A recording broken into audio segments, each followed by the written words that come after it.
night, and you can't say whether or not you support the executions? Well, Ed, it is certainly possible for us to continue to support and stand with the people of Jordan at this very difficult time.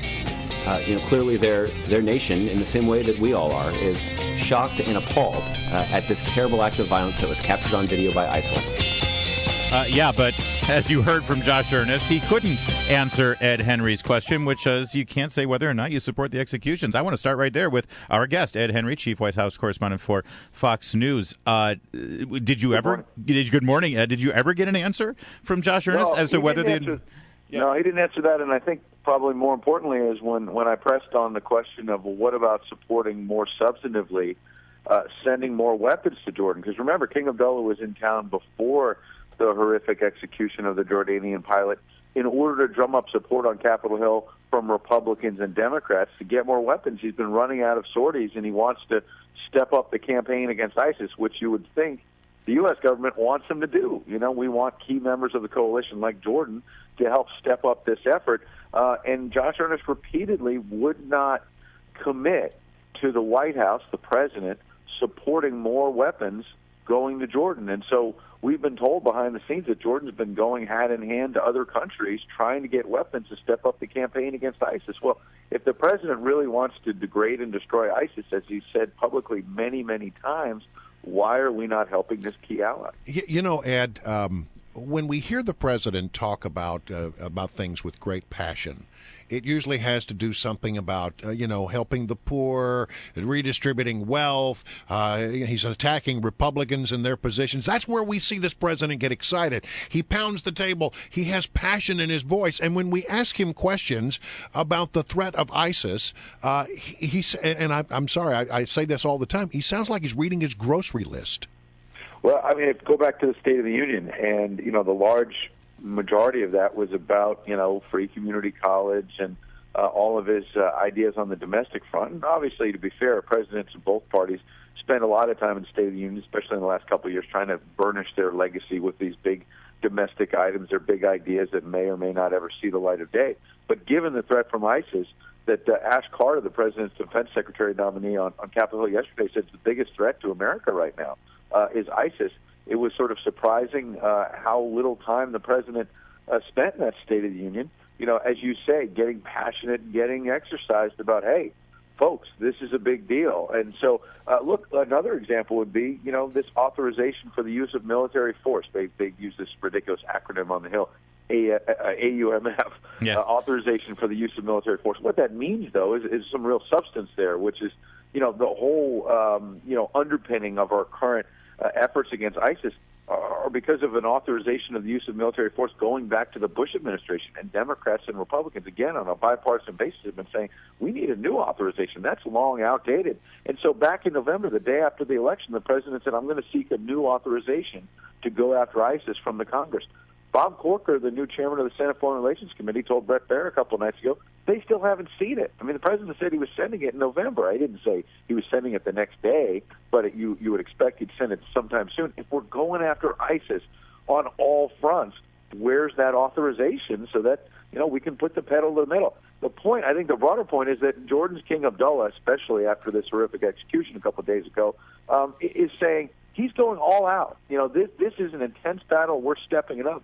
You're not seeing that same kind of passion from the White House. Ed Henry, you spent a lot of time at the White House. You travel with the whole team there at the White House. So I got to ask you, last time we had you, we asked, what do you expect the typical second-term exodus there of some of the top guys?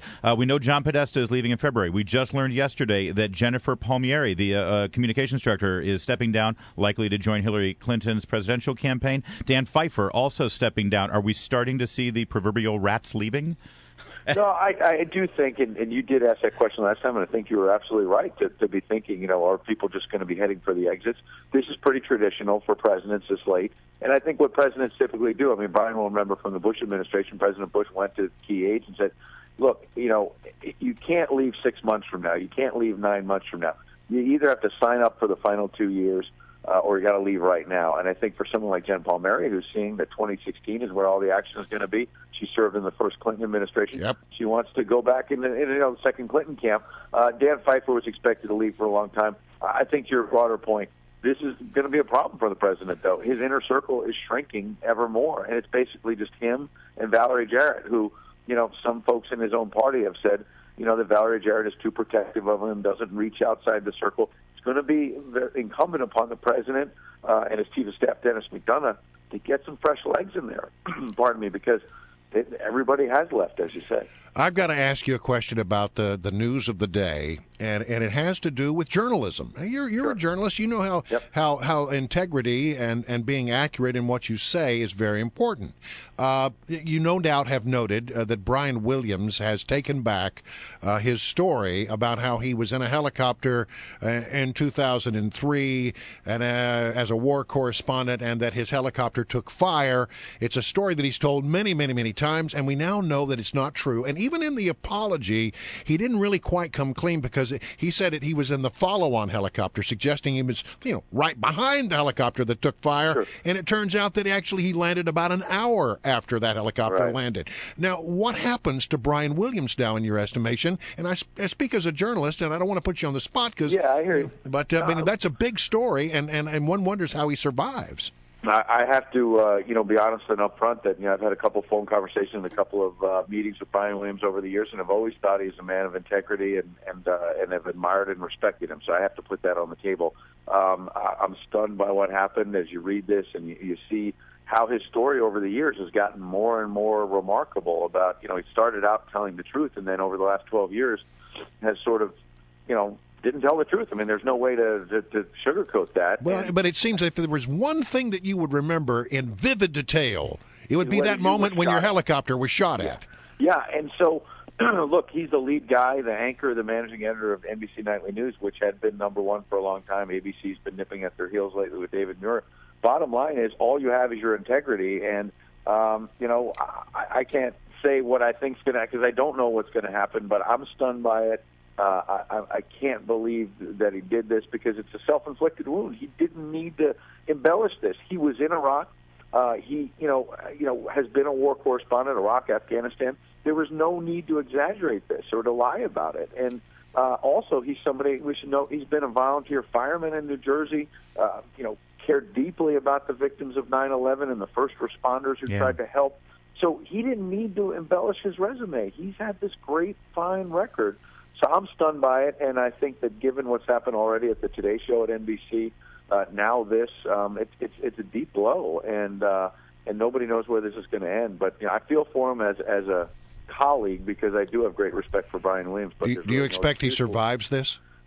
I hate to duck the question, but I'm just, I'm not a manager at NBC News. I can't decide it. But I was at a dinner last night with some folks, and another journalist who I respect greatly said, she just flat out said, I don't see how he survives, because, as the lead anchor, all you have is your integrity.